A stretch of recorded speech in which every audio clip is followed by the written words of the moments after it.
Yes, my dear friends, very, very thanks to you today on this biome, academic and spiritual science classes.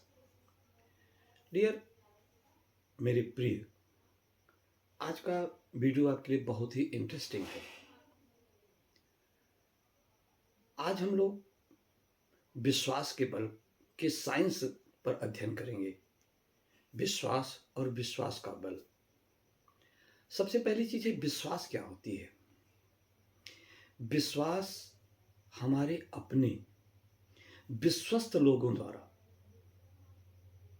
हमको दिलाया गया, बताया गया किसी भी बात या तथ्य का अस्तित्व होता है। जब हमारे ध्यान रखिएगा कि विश्वास विश्वसनीय व्यक्ति के द्वारा ही दिलाया जा सकता है।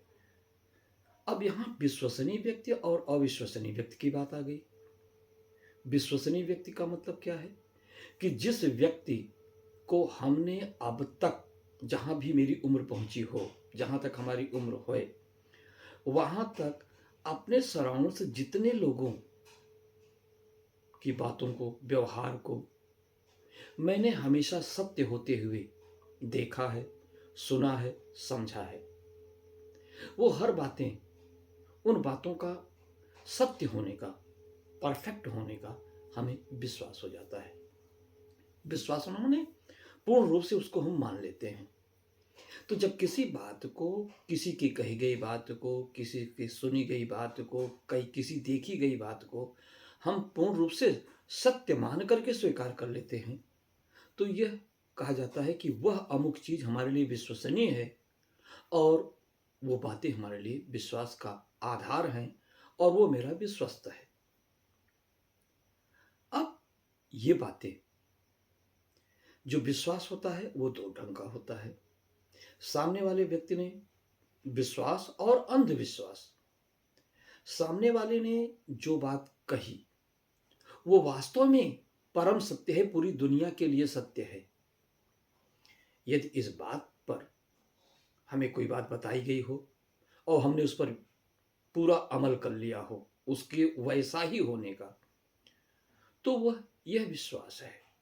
लेकिन यदि कोई चीज सार्वभौमिक न हो, कोई चीज कुछ के लिए सत्य हो, कुछ के लिए असत्य हो, यानी पूर्ण सत्य न हो, तो जब पूर्ण सत्य न हो बात, इस बात के लिए या इस तथ्य के लिए, इस दृश्य के लिए, इस सभ्यता के लिए जब कोई हमें बताता है, लेकिन वह व्यक्ति यदि विश्वसनीय है, यदि हमारे विश्वसनीय व्यक्ति के द्वारा किसी असत्य बात के लिए भी सत्य होने का प्रमाण दे दिया जाता है या सत्य होने के लिए बता दिया जाता है और उसे हम वैसे ही सत्य स्वीकार कर लेते हैं, तो इसको ही अंधविश्वास कहते हैं।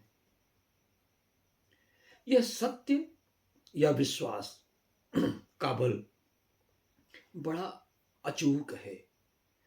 किसी भी व्यक्ति के जीवन में विश्वास बड़ा प्रबल है। विश्वास पर ही उसका वर्तमान और भूत गति करता है, भविष्य का खोज करता है उसी विश्वास पर। अब बात आई वैश्वासिक बल का, तो किसी महात्मा को तो मैं ये भी कहते हुए सुना कि भाई यदि आप में विश्वास हो, यदि आप में विश्वास हो तो पत्थर की मूर्ति भी, किसी पत्थर की मूर्ति पर अगर आप विश्वास करते हैं और विश्वास अपने चरम पे पहुंच जाए, तो वह पत्थर की मूर्ति ही साकार होकर के आपको मनोवांछित वर मांगने के लिए, फल मांगने के लिए प्रेरित करती है, आपको अवसर देती है। जैसा कि आध्यात्मिक जगत में लोग कहते हैं कि अमुक देवी, अमुक देवता खुश हो गए, प्रकट हो गए और मुझसे वरदान मांगने के लिए कहे, मैंने अमुक वरदान मांगा। ये बात विश्वास का ही है। और अंधविश्वास का भी फल ऐसा होता है। लेकिन मैंने यहां गलत कहा, अंधविश्वास का फल ऐसा नहीं होता है। अंधविश्वास का फल हमेशा गलत दिशा में ले जाता है और धोखा देता है। विश्वास का बल पैदा कहां से होता है? यह विश्वास या अविश्वास का दोनों बल हमारे इस मस्तिष्क से पैदा होता है। मस्तिष्क, ब्रेन, जिसे इस पूरे शरीर का कंट्रोलर या मालिक कहा जाता है। आपको यह भी जानना चाहिए, यदि ब्रेन मालिक हुआ तो ये जो रीढ़ रज्जु है उसमें जो सुषुम्ना, इड़ा, पिंगला, सुषुम्ना, जो नाड़ियां जा रही हैं, विज्ञान के शब्दों में जो न्यूरल कार्ड है, वह इस ब्रेन का मैनेजर है। तो हमारे शरीर के सभी एक्टिविटी की कंट्रोलिंग हमारे इस ब्रेन के द्वारा ही होता है। लेकिन ब्रेन का अप्रोच हमारी बॉडी के सेल टू सेल नहीं होता है। उस गैपिंग को कंप्लीट करने के लिए हमारे बॉडी में एक और भी सिस्टम डेवलप होता है, जिसको हम एंडोक्राइन सिस्टम कहते हैं, अंतःस्रावी तंत्र, हार्मोनों का तंत्र। आपको विश्वास होगा कि जो ये ब्रेन है, ब्रेन में ही इस एंडोक्राइन सिस्टम का भी हेड ऑफिस है। मेन कंट्रोल पॉइंट ब्रेन में ही है। अब यहां तक की बात बताने के बाद पूरी स्थिति आप समझ जाए, तब आगे फिर चर्चा इस पर करें। तो ये जो एंडोक्राइन सिस्टम है, हम अपने पंच इंद्रियों के द्वारा बाहर से जो भी उद्दीपन देखते हैं, आंखों के द्वारा दृश्य, कानों के द्वारा श्रवण, नाक के द्वारा सुगंध, मुंह की जीभ के द्वारा स्वाद और त्वचा के द्वारा स्पर्श, ये हमारे इस शरीर के 5 झरोखे हैं, 5 सेंसर हैं, आउटर सेंसर। और इस पूरी दुनिया का हम इन्हीं 5 सेंसरों के द्वारा, पंच संवेदी अंगों के द्वारा अनुभव करते हैं। इस 5 संवेदनाओं के अतिरिक्त इस जगत में और भी कौन कौन से स्टिमुलेशंस, उद्दीपन हैं, हमारा शरीर उसको पकड़ नहीं पाता, वो हमारी क्षमता से बाहर की है। तो इन्हीं 5 इंद्रियों के बीच रहते हुए हमारा पूरा शरीर और ये दिमाग और ये एंडोक्राइन सिस्टम हमारी बॉडी की पूरी एक्टिविटी को कंट्रोल करती है, मोटिवेट करती है। अब बात आई कि यह दिमाग और यह एंडोक्राइन सिस्टम की हेड ऑफिस, तो ब्रेन का जो निचला भाग है उसको थैलेमस बोलते हैं। बीच का दिमाग का निचला किंतु बिल्कुल मध्य का जो भाग होता है वो थैलेमस होता है। और थैलेमस के ही ठीक नीचे हाइपोथैलेमस होता है। हाइपोथैलेमस के ही पार्श्व भाग में, ठीक इस पॉइंट के पीछे, ये हमारी छठी इंद्री होती है, जिसको पिनियल बॉडी कहते हैं, पिनियल कॉय कहा जाता है। ये अवेकनिंग, सोने और जागने की क्रिया को, बॉडी के बायोलॉजिकल क्लॉक को कंट्रोल करने वाली चीज है। और वही थैलेमस ही हमारे शरीर का, और उसके नीचे वाला भाग हाइपोथैलेमस ही हमारे एंडोक्राइन सिस्टम का हेड ऑफिस होता है। वो ड्वेल बिहेव करता है। जैसे क्वांटम फिजिक्स में बताया गया कि जो फोटॉन्स होते हैं, स्मॉलेस्ट पार्टिकल, वो क्या करते हैं, वो ड्वेल बिहेव करते हैं। कभी वो एनर्जी बन जाते हैं, तो कभी वो उसमें पार्टिकल के रूप में बिहेव करते हैं।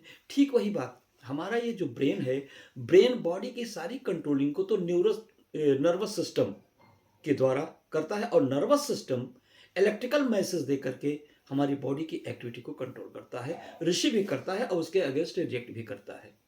लेकिन जो एंडोक्राइन सिस्टम है, यह केमिकल मैसेंजर का कार्य करता है, और उस केमिकल मैसेंजर को हार्मोन कहते हैं।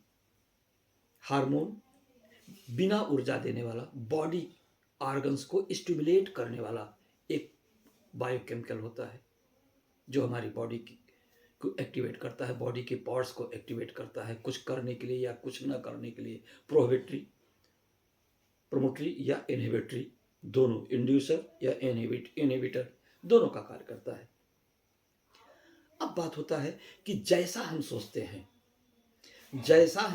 हैं ठीक हम जो सोचते हैं हम अपने बाह्य उद्दीपनों के प्रभाव में आकर सोचते हैं।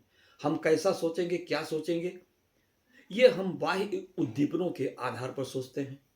और वो बाह्य उद्दीपन आउटर स्टिमुलेशंस हमारे ब्रेन में इलेक्ट्रिक मैसेज के रूप में सेंसरी नर्व्स या मोटर सेंसरी नर्व्स के द्वारा रिसीव होते हैं और मोटर नर्व्स के द्वारा उनको बॉडी पार्ट्स कंट्रोल करते हैं। लेकिन ये जो हाइपोथैलेमस है, हाइपोथैलेमस में जितने नर्वस सिस्टम में जितने भी नर्व सेल होते हैं वो सब इलेक्ट्रिक पल्स को कंडक्ट करते हैं। उसमें एक इलेक्ट्रिक पल्स का कंडक्शन होता है जिसके द्वारा बॉडी कंट्रोलिंग होती है। लेकिन हाइपोथैलेमस में दो ऐसे न्यूरॉन होते हैं जो केमिकल को सिक्रेट करते हैं। वो कौन से केमिकल? हार्मोन। वो इलेक्ट्रिक पल्स को जनरेट नहीं करते, वो केमिकल्स को जनरेट करते हैं। और वो केमिकल्स हाइपोथैलेमस से सीधे हमारे पिट्यूटरी ग्लैंड के पोस्टीरियर पार्ट और एंटीरियर पार्ट दोनों को स्टिमुलेट करते हैं। हाइपोथैलेमस से अटैच जो पिट्यूटरी ग्लैंड होती है ये क्या काम करती है? ये 5 प्रकार के हार्मोन को सिक्रेट करके बॉडी को कंट्रोल करती है और 2 प्रकार के हार्मोन पोस्टीरियर पिट्यूटरी के द्वारा कंट्रोल होता है। अब प्रश्न यह हुआ कि यानी हमारा ब्रेन हार्मोन भी जनरेट करता है। तो सर जी आप लोग ये सुने होंगे कि चिंता मत कीजिए, चिंता शरीर को जला देती है। सच कहा गया है। यही वो पॉइंट है। हम जैसा सोचेंगे, जैसा जिस प्रभाव में होंगे, जिस उद्दीपन में होंगे, हम वैसा ही सोचेंगे। उसी सोच के अकॉर्डिंग टू हमारा ब्रेन का नर्वस सिस्टम वो केमिकल हार्मोन को जनरेट करेगा। वो हार्मोन हमारे एंडोक्राइन ग्लैंड जिसे मास्टर ग्लैंड कहते हैं उसमें आएगा। एंडोक्राइन ग्लैंड में भी डिफरेंट पार्ट्स होते हैं जो डिफरेंट टाइप के हार्मोन का फॉर्मेशन करते हैं। वो हार्मोन्स हाइपोथैलेमस से निकल के हमारे एंडोक्राइन सिस्टम या पिट्यूटरी ग्लैंड को स्टिमुलेट करता है। फिर पिट्यूटरी ग्लैंड से हार्मोन्स ब्लड में आकर के इलेक्ट्रिक से ही थोड़ा कम स्पीड से ही सही लेकिन इलेक्ट्रिक की स्पीड के बराबर हो क्या करते हैं, वो ब्लड स्ट्रीम में फ्लो कर जाते हैं और फ्लो करके अपने टारगेटेड पॉइंट पर जाकर के उस पॉइंट को एक्टिवेट करते हैं। एक्टिवेट करने के बाद वो हार्मोन हमारी बॉडी में पुनः उस ग्लैंड्स के द्वारा एंडोक्राइन ग्लैंड्स के द्वारा फॉर्मेशन होता है, उसका सिक्रेशन होता है और बॉडी पर उसका इफेक्ट देखने को आता है। तो जैसा हम सोचेंगे, अगर नेगेटिव केमिकल्स का फॉर्मेशन हो गया तो उस केमिकल का हमारी बॉडी पर बैड इफेक्ट आता है जो हमारी बॉडी को क्या करता है, एंजाइटी में ले जाता है, वीकनेस जनरेट करता है और हम बीमार भी हो सकते हैं। ये कंडीशन होती है। लेकिन यदि हम पॉजिटिव थिंकिंग करेंगे तो क्या होगा, हमारे बॉडी में पॉजिटिव हार्मोन्स का फॉर्मेशन होगा, बॉडी पर उसका कंफर्टेबल सुटेबल इफेक्ट पड़ेगा और बॉडी हेल्दी बनी रहेगी और हमारे सारे फंक्शंस एक्टिवेट होते रहेंगे, बनते रहेंगे। तो इन सारी खुरापातों की जड़ जो है ये ब्रेन का नर्वस सिस्टम और उसके ठीक नीचे बैठा हुआ इंडोक्राइन सिस्टम है, अंतःस्रावी तंत्र। तो इसी तंत्र से रिलेटेड हमारा विश्वास और अविश्वास भी लिंक है। जैसा सामने वाले का इफेक्ट पड़ेगा वैसा हमारे बॉडी के अंदर हार्मोन्स जनरेट होंगे और वैसा ही हार्मोन्स का प्रभाव हमारे शरीर पे आता है और उसी के अनुरूप हम विश्वास या अविश्वास का फल प्राप्त करते हैं। विश्वास तो वो बड़ी चीज है, यही चीजें हमको जो हम बचपन में अपने बाप दादा से किस्से कहानियों के द्वारा एक भूत की संकल्पना लेके बैठे हैं, वस्तुतः वो कुछ नहीं है, भूत कुछ नहीं है। हमारे कुछ मानने वाले मानेंगे, कुछ नहीं मानेंगे, कहेंगे क्या बकवास कर रहा है। तो मित्र, बकवास नहीं कर रहा हूं, हमारी पहुंच जहां तक है मैं वो बता रहा हूं और आपकी पहुंच जहां तक है आप उतना विश्वास कर पा रहे हैं।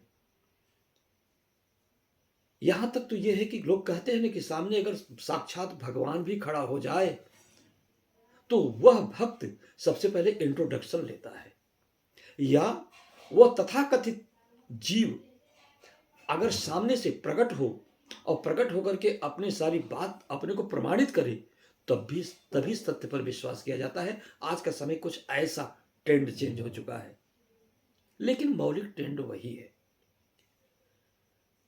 लोग सामने से विश्वास करते हैं। जरा ध्यान दीजिए, भगवान ने गीता में भी कहा है, इसी बात को जोर देते हुए कहा है, शायद यही कि येन यथा मां प्रपद्यन्ति तान तथैव भज्याम्यहम्। हे अर्जुन, मुझे जो जो कोई बाहरी जीव, जो कोई जिस विश्वास बल के साथ मुझे प्राप्त करना चाहता है, मैं उसी बल के साथ उसके कार्य को करता हूं, उसको प्रेरित करता हूं। लेकिन एक बात यह भी सुनना, भगवान ने यह भी कहा कि अर्जुन, तुम मुझे इन चक्षुओं से बाह्य जगत में नहीं देख सकते, मुझे देखने के लिए अंतः चक्षु की आवश्यकता होती है। ये बात नोट करने लायक है। ये बात भगवान श्री कृष्ण की इसी पॉइंट की तरफ इशारा करते हैं कि बाहर कोई भगवान न भगवान है न भूत है, जो है सब अंदर जगत की बात है। ईश्वर भी अंतः जगत की बात है। भगवान भी कहते हैं, मैं जब भी अवतरित होता हूं, भक्त के हृदय में अवतरित होता हूं, अंतर चक्षु के द्वारा वो मुझे देख सकता है।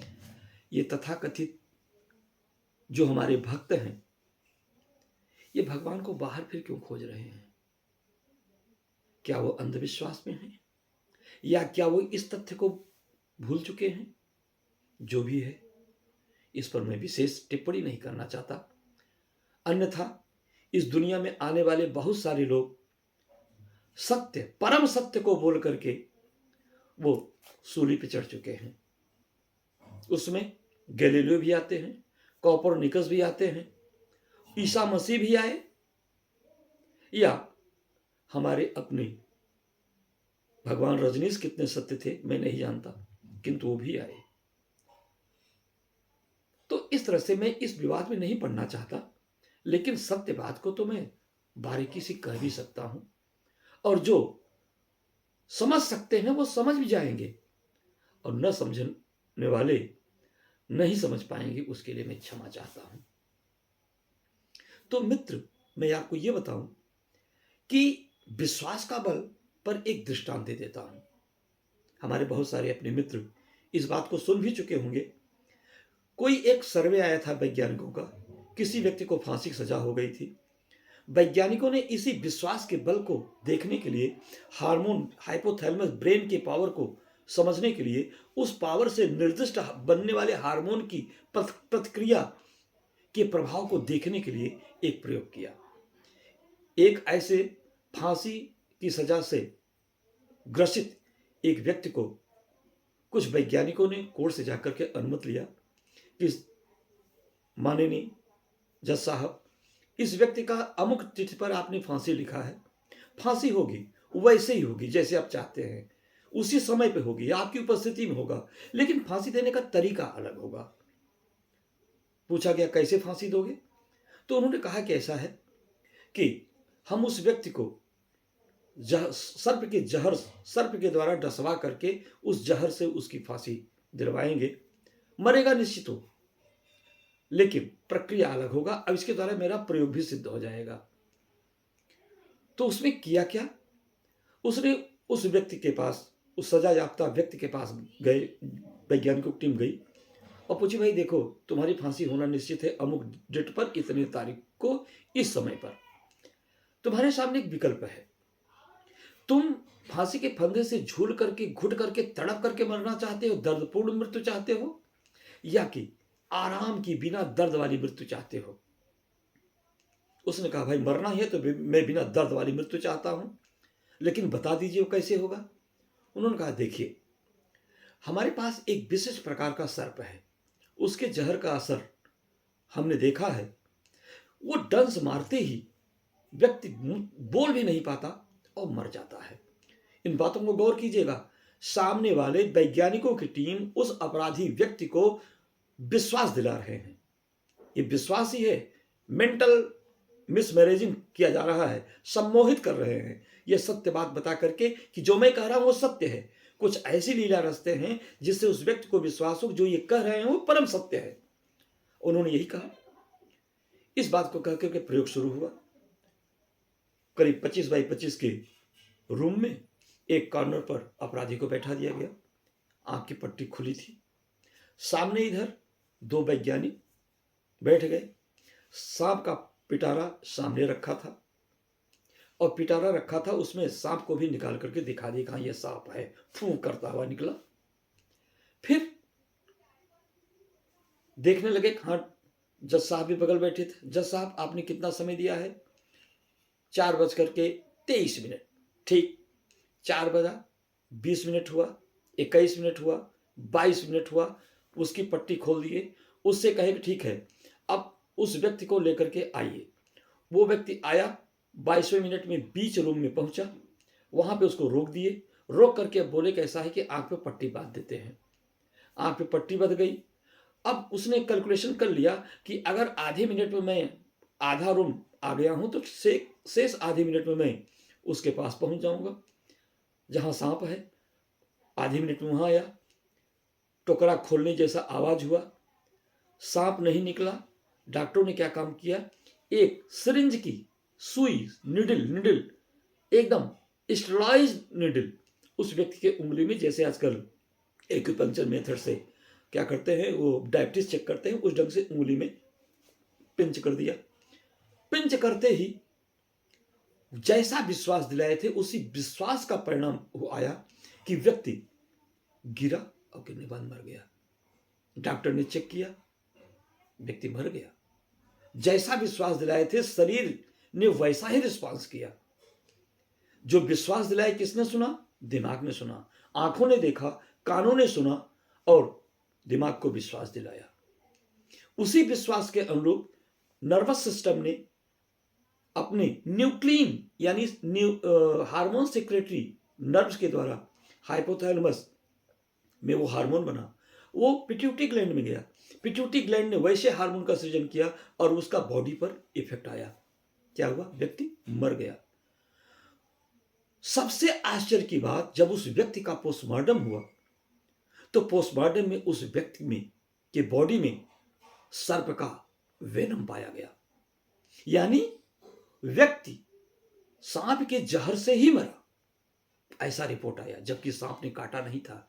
मीन्स हमारे सुनने पर हमारे विश्वास ने उस सारी घटना को उसी रूप में परिणित किया कर दिया जो था नहीं, लेकिन वैसा हो गया। ये क्या था? ये दिमाग में विश्वास का बल है। ये विश्वास का बल है। यही विश्वास का बल हमारे अपने बुजुर्ग, विश्वसनीय दादा, मामा, नानी, नाना, दादी, मां, बाप के द्वारा जो हमें बचपन में संस्कार के रूप में ये विश्वास दिला दिया जाता है, उसी को हम जीवन भर लेके ढोते हैं। ये भूत प्रेत की संकल्पना जो हमारे घर में बुजुर्ग लोग जब एकांत बैठते हैं, शांत बैठते हैं, उनके अगल बगल जो कोरे दिमाग वाले बच्चे बैठते हैं, ये बच्चे जब उनकी भूत प्रेत की काल्पनिक काल्पनिक ही हाँ कहेंगे, काल्पनिक कहानियों का जब परिचर्चा करते हैं तो चूंकि दादा, बाबा, नाना, नानी ये उनके विश्वसनीय होते हैं, ये बातें उनके दिमाग में तथावत भर जाती हैं और अमुक परिदृश्य या घटना में जब कभी वो जाते हैं तो उनके दिमाग में वो चीजें मेमोरी याद आती है, हैमर करती है, वो याद आती हैं और वैसे ही प्रभाव उनके शरीर में उत्पन्न होने लगते हैं। इस चीज का मैं स्वयं भुक्तभोगी हूं और अगर मेरे ऊपर ये घटना न घटी होती, इस चर्चा करने का समय नहीं है। हमने उस विश्वास और या अंधविश्वास दोनों के बल को देखा है, इन्हीं आंखों से महसूस किया है। भूत को भी देखा है और भूत को मिथ्या होते हुए भी महसूस किया है। घटना सत्य होते हुए भी देखा है और उसको पुनः असत्य होते हुए भी देखा है। क्यों? क्योंकि भूत का बादल बहुत देर तक नहीं थमता है। तो इस प्रकार से ये भूत प्रेतों का जो रहस्य है और इसके साथ साथ ये सारा रहस्य का खेल टिका हुआ है हमारे शरीर के हार्मोन तंत्र पर, हार्मोन पर। चर्चा करने का समय नहीं है, वीडियो को बहुत ज़्यादा लंबा नहीं करना चाहते, लेकिन बड़े संक्षेप में मूल रूप से मूल बातों को बता दे रहे हैं। और हमारे अपने जो युवा पीढ़ी है वो इन चीज़ों के अब इस अंधविश्वास में न पड़े, विश्वास में आए, जीवन उनका विश्वसनीय हो और वो विश्वास के आधार पर अपना जीवन जिएं, सही दिशा में जाएं, किसी अंधविश्वास पर जा कर के कुमार्गगामी न हो, उनका जीवन प्रफुल्लित हो। और ऐसे गार्जियन से भी निवेदन है कि कृपया जिस चीज़ की जड़ की था आपको भी नहीं है, जो चीज़ आप भी पूर्णतः सत्य, जिस पूर्ण सत्य को आप भी नहीं जानते हैं, कृपया इस अंधविश्वास से बच्चों को प्रेषित न करें और उन्हें भ्रमित होकर के ऐसे चीज़ों में मत उलझाएं। आपने महसूस किया होगा, जहां अशिक्षा का अधिकता होती है, जहां नॉन एजुकेटेड फैमिली होती है, ऐसे परिवारों में इस चीज़ की सबसे ज़्यादा व्यापकता देखने को मिलती है। तो बहुत सारे प्रमाण हैं, बहुत कुछ दिया जा सकता है इस बात को समझाने में। और चलते चलते धीरे से इतना कहूँगा, जो भूतों का सत्य है वही भगवान का भी सत्य है। क्षमा चाहेंगे, किसी को अप्रिय लगे तो मैं क्षमा चाहूँगा, वो अपने सत्य को लेकर जिए, मैं अपने सत्य को लेकर के जीने का प्रयास कर रहा हूँ, आपको एक दिशा देने का प्रयास कर रहा हूँ। क्या सच है क्या गलत है ये आप जाने, हम जाने, आपका विश्वास जाने, हमारा विश्वास जाने। थैंक्स, आज के लिए बस इतना ही। Thank you very much.